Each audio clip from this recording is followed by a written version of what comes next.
Fala galera, ligada na TV Atitude.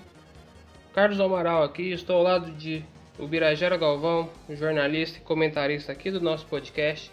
E hoje, galera, vamos falar de CCXP 23, na qual tivemos uma confirmação de convidado no evento, que é o Junji Ito. Ele é um mangaka de horror e que é a primeira vez que ele vai vir ao Brasil. Ele está vindo em parceria aí com duas empresas que estarão na CCXP. E ele também vai participar de todos os dias do evento, até mesmo da própria Spoiler Night.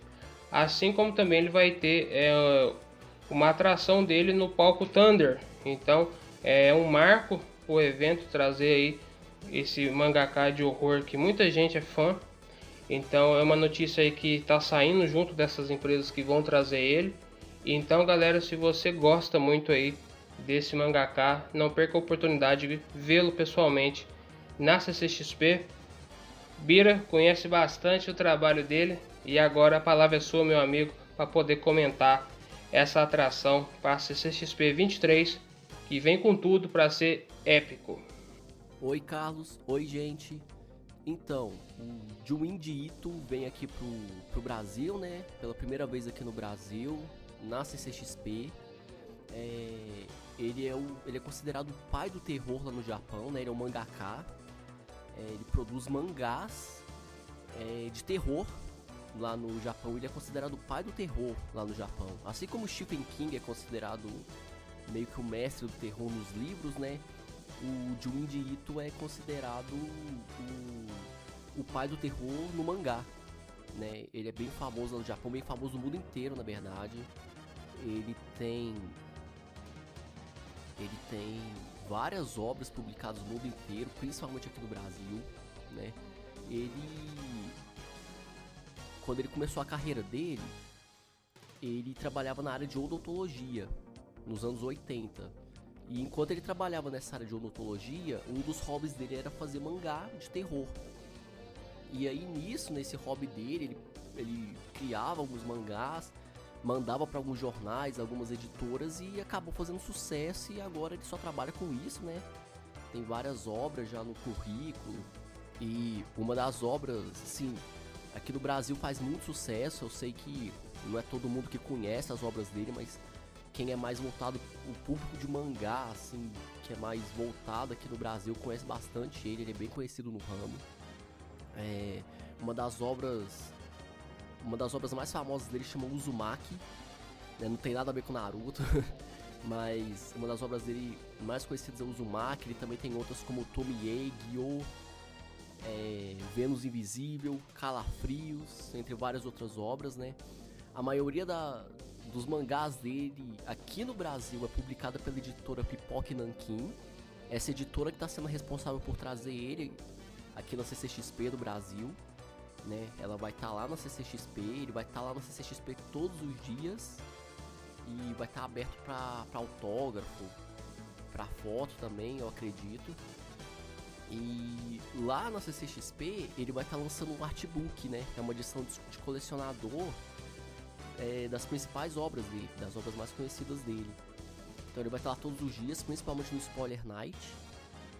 E com certeza, além desse artbook, vai ter outras obras dele, principalmente para quem não conhece ele, poder ir lá conhecer. As obras dele são bem famosas. E para quem tiver curiosidade, nunca ouviu falar dele, quer conhecer um pouco das obras dele, mas no momento não tem acesso aos mangás, na Netflix, esse ano, alguns poucos meses atrás, foi lançado uma série que chama Contos Macabros do Japão. Nessa série, cada episódio é um conto diferente e são contos de terror lá do Japão. Esses contos macabros são baseados principalmente nas obras dele, do Junji Ito. São baseados principalmente nas obras dele e cada episódio conta uma história diferente. Só lembrando que o terror lá no Japão, ele é diferente do terror aqui no Brasil, aqui na América, na Europa. O terror asiático, ele é diferente do terror daqui, porque o foco deles não é necessariamente causar medo, né? o foco deles, na verdade, é te deixar incomodado com certas coisas. Eu não tô dizendo que, assim, toda obra de terror japonesa não vai te causar medo, vai. Sabe, tem vários filmes de terror americano que são remakes do terror japonês. Sabe, por exemplo, o filme O Grito, né, bem conhecido. O filme original é japonês. O americano só pegou e fez a versão americana deles, né, com, tipo, 80% dos filmes de terror que as pessoas conhecem são de outros países. O japonês só faz a versão deles porque o japonês não, desculpa, o americano só faz a versão dele porque não consegue aceitar que existem pessoas que fazem obras melhores que eles, né? Então, pra quem tiver curiosidade, tá lá no Netflix, Contos Macabros do Japão. Vocês vão conhecer um pouco das obras de Junji Ito. Eu espero que tenha uma segunda temporada. Tem episódios que eu gostei, tem outros que não, mas igual eu falei, são contos, né? Contos diferentes um do outro. Tem alguns que causam medo, mas a maioria não. A maioria é pra você ver e depois te deixar incomodado. Mas a maioria dos episódios é pra te deixar incomodado mesmo. Pra você parar de ver o episódio e depois ficar refletindo sobre ele, sabe? É bem interessante até. E quem sabe não sai uma segunda temporada, eu espero que seja até um pouco mais pesada. E tem uma outra recomendação de um anime de terror que chama Tortured Souls, né? Almas torturadas. Ele é um anime de 4 episódios só que ele eu recomendo você ver no escuro com fone de ouvido, porque esse anime causa medo. Só que esse anime não é baseado nas obras do Junji Ito, tá? Ele